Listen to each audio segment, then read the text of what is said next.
Hello दोस्तों, आज की इस वीडियो में हम देखेंगे जो हमारा एक सिस्टम होता है उसको कैसे रिपेयर किया जाता है। ये एक जो कस्टमर का सिस्टम हमारे पास आया है। कस्टमर ने बताया कि इसमें जैसे ही सीपीयू को ऑन करते हैं तो इसके फैन घूमते हैं। ठीक है, ये जो प्रोसेसर का फैन होता है और एसएमपी का फैन है ये काम करते हैं, लेकिन जो हमारी डिस्प्ले है उस पर नो सिग्नल दिखा देता है। तो दोस्तों आज की वीडियो में हम यही देखेंगे कि जो नो डिस्प्ले की प्रॉब्लम होती है, सिस्टम में नो डिस्प्ले की प्रॉब्लम है, ठीक है, उसमें कुछ भी खराब हो सकता है। आपके प्रोसेसर भी खराब हो सकता है, रैम भी, और या बोर्ड में कोई फॉल्ट या फिर एसएमपी में भी प्रॉब्लम हो सकती है। ठीक है, तो नो डिस्प्ले के फॉल्ट को हम अगर सिस्टम में आ जाता है तो उसको कैसे सोल्व करेंगे। दोस्तों सबसे पहले हम जो ये सीपीयू है ठीक है साइड का ये कवर खोल लेते हैं। ठीक है,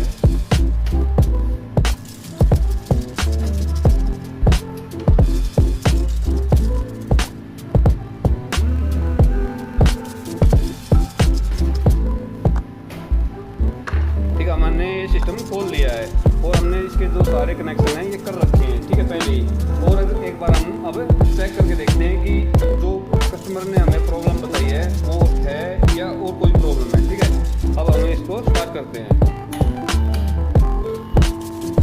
ये स्टार्ट कर दिया। ठीक है,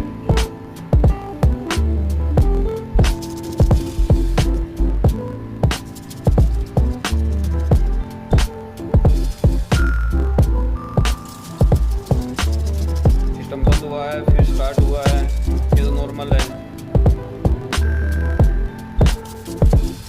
देखिए आपकी जो डिस्प्ले पे नो सिग्नल लिखा हुआ था अभी, ठीक है, लेकिन सिस्टम काम कर रहा है, हार्ड डिस्क भी चल रही है, आपकी एसएमपी का जो पंखा वो भी चल रहा है और जो प्रोसेसर का फैन है वो भी चल रहा है। ठीक है, अब एक बार हम जो कीबोर्ड है उसकी जो डिस्प्ले लाइट है वो चेक कर लेते हैं। अगर आप नम लॉक को दबाते हैं और ये लाइट ऑन ऑफ हो रही है तो समझ लो आपकी जो वीजे केबल है इसमें प्रॉब्लम है। ठीक है, इसलिए सिग्नल आगे नहीं दे रही है। अगर यहाँ पे लाइट आ रही है तो यहाँ भी लाइट नहीं आ रही और आपकी एलईडी में भी लाइट नहीं आ रही, मतलब सिग्नल नहीं आ रही। ठीक है, तो इसका मतलब फॉल्ट कहाँ है, आपके सीपीयू में ही है फॉल्ट। ना एलईडी ख़राब है आपका, ना कीबोर्ड, ना ये वीजे केबल ख़राब है। अगर यहाँ पे जो कीबोर्ड में लाइट है नहीं आ रही है तो ठीक है। तो अब हम सिस्टम में सबसे पहले क्या चेक करेंगे, सिस्टम को बंद कर लेते हैं एक बार। सबसे पहले मैंने इससे पहले भी वीडियो बनाई है, सबसे पहले हम रैम चेक करेंगे। ठीक है, रैम को बाहर निकाल लेते हैं। ठीक है, इसको सबसे पहले हम साफ करेंगे रबड़ की मदद से। ठीक है, ये रैम हम इस इरेजर की मदद से साफ करेंगे। इसके ऊपर क्या होता है, ये जो पॉइंट दिखाई दे रहे हैं आपको, इन पे कार्बन जम सकता है। ठीक है, इनको हम ऐसे ऐसे साफ कर लेंगे। ठीक है,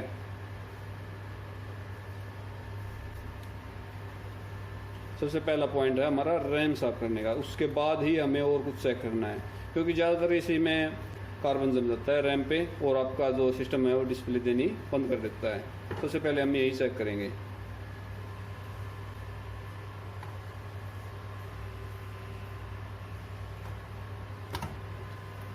रैम हमने लगा दिए। ठीक है, अब फिर से स्टार्ट करके देखते हैं एक बार। सिस्टम ऑन हो चुका है। ठीक है, सिस्टम बंद हो गया, अब फिर स्टार्ट होगा, फिर से स्टार्ट हो गया। ठीक है, अब एलईडी भी देखना आप, नो सिग्नल, रैम का फॉल्ट नहीं लग रहा है इसमें। फिर भी हम एक बार और चेक करते हैं। जो ये रैम है हम दूसरे स्लॉट में लगा के देखते हैं।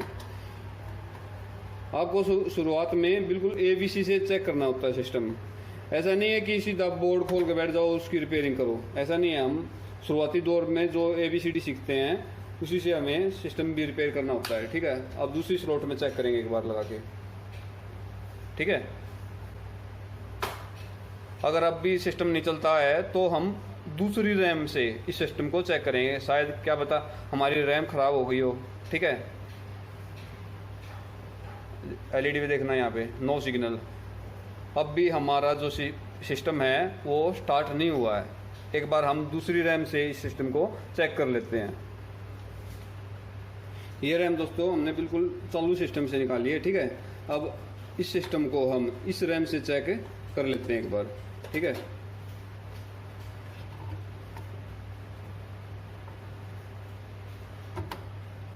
अगर आपको घर पे सिस्टम चेक करना है ऐसे ही प्रोसेस से करना होगा। ठीक है, फिर से ऑन करके देखते हैं एक बार।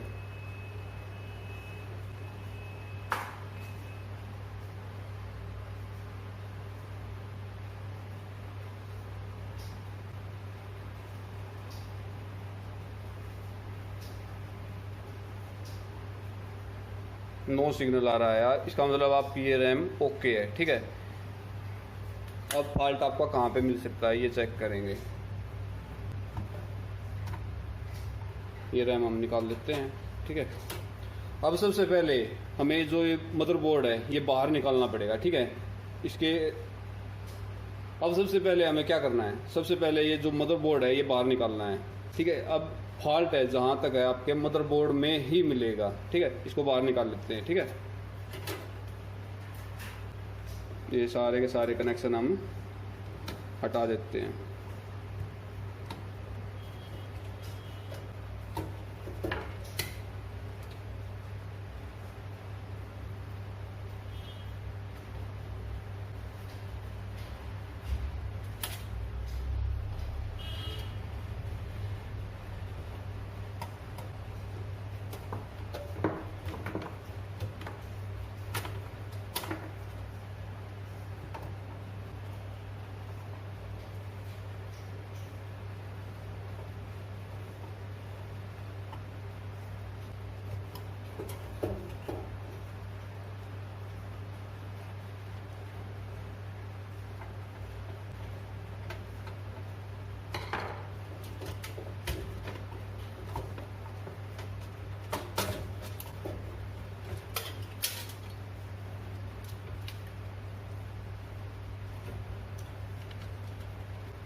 ये मदरबोर्ड अब हमने बाहर निकाल लिया है।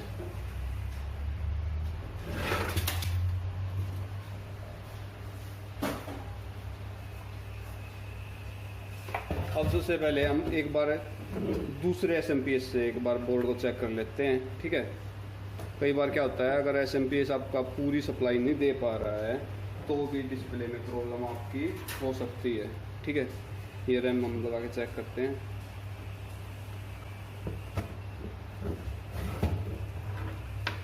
एक छोटी ही प्रॉब्लम ही आपका जो डिस्प्ले में प्रॉब्लम कर सकती है, ठीक है। एक छोटी छोटी प्रॉब्लम पे आपको शुरुआती दौर में ध्यान देना ज़रूरी है, ठीक है। ये सप्लाई देते हैं।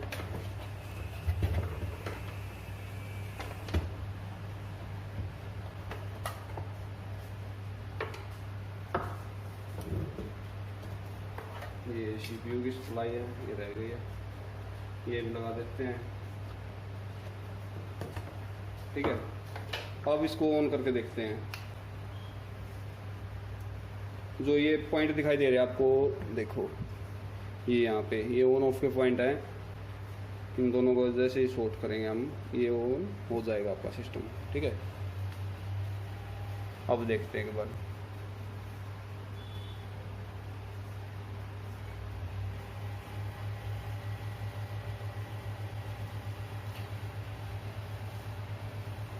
अब भी नो सिग्नल आपका सिस्टम, ठीक है। मतलब आपका जो एसएमपीएस है वो भी आपका ओके है। अब जो मैं स्टेप बता रहा हूँ आपको, ये सारे के सारे घर में करने के हैं, ठीक है। अब हम जो ये सीपीयू होता है इसको चेक करेंगे, ठीक है। कई बार क्या होता है, इसके जो पॉइंट्स हैं उनके ऊपर कार्बन जमने के बाद भी आपका जो सिस्टम है वो ऑन नहीं हो पाता, ठीक है। अब हम जो सीपीयू है इसको चेक करेंगे।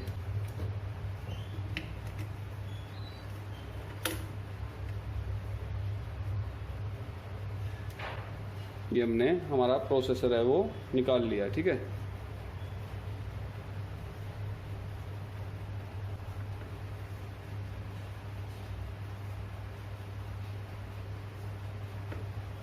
इसकी पिन में भी कोई भी प्रॉब्लम नहीं है, ठीक है। जो ये सीपीयू है इसको भी हम एक बार इरेजर से साफ कर लेते हैं। इस सीपीयू को हम इरेजर से ऐसे इस तरह से हम इसको साफ करेंगे, ठीक है। इस तरह से अच्छी तरह से हम साफ करेंगे, ठीक है। और फिर से एक बार इसको हम लगा के चेक करेंगे।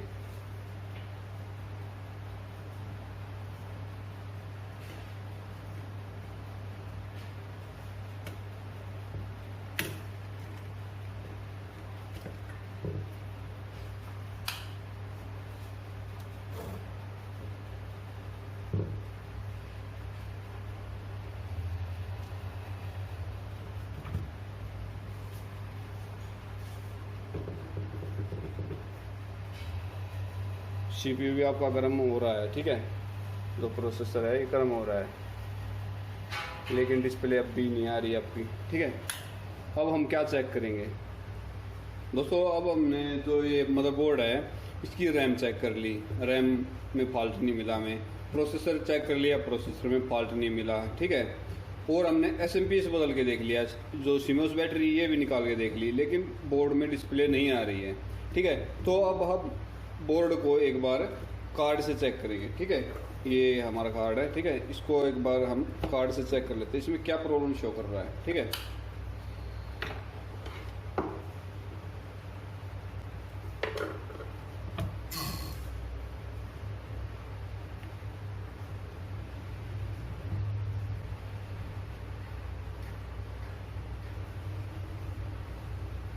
देखिए इसमें C1 कोड आ रहा है, ठीक है। कोई भी जो डाटा है वो ट्रांसफ़र नहीं हो रहा है, एक बार रीडिंग चेंज होती है C1, उसके बाद कोई भी रीडिंग चेंज नहीं हो रही है, ठीक है। इसका मतलब रैम तक तो बात जा ही नहीं रही, ये फॉल्ट जहाँ तक है बायोज का मिलेगा, ठीक है, क्योंकि बायोज डाटा नहीं बना रही है। एक बार हम रैम चेक निकाल के चेक करते हैं।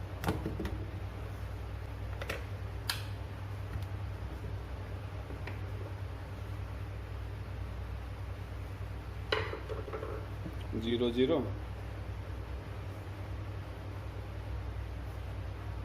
C1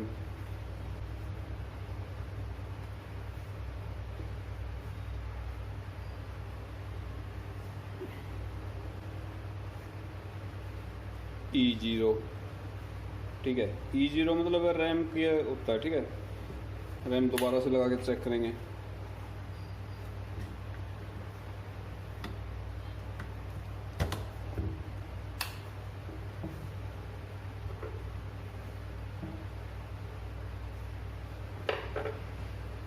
C1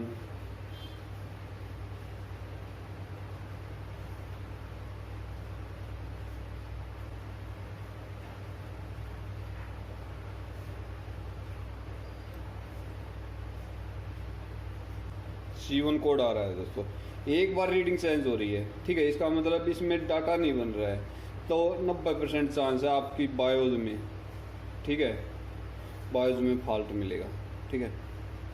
तो अब हम इसकी जो बायोज है वो या तो रीसेट कर लेते हैं, ठीक है, या फिर दूसरे मदरबोर्ड की उतार के इस पे लगा के चेक करेंगे, ठीक है।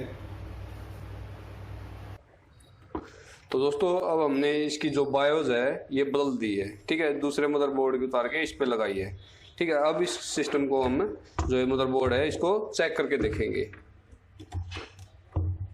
अगर बायोज की प्रॉब्लम ही है इसमें तो अब ये बिल्कुल ठीक हो जाएगी इससे। ये SMPS की जो सप्लाई है ये लगा लेते हैं, ये इस प्रोसेसर की सप्लाई है,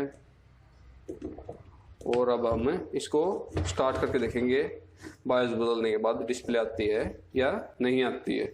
ऊपर से स्टार्ट कर लेते हैं और यहाँ से स्टार्ट करते हैं अभी।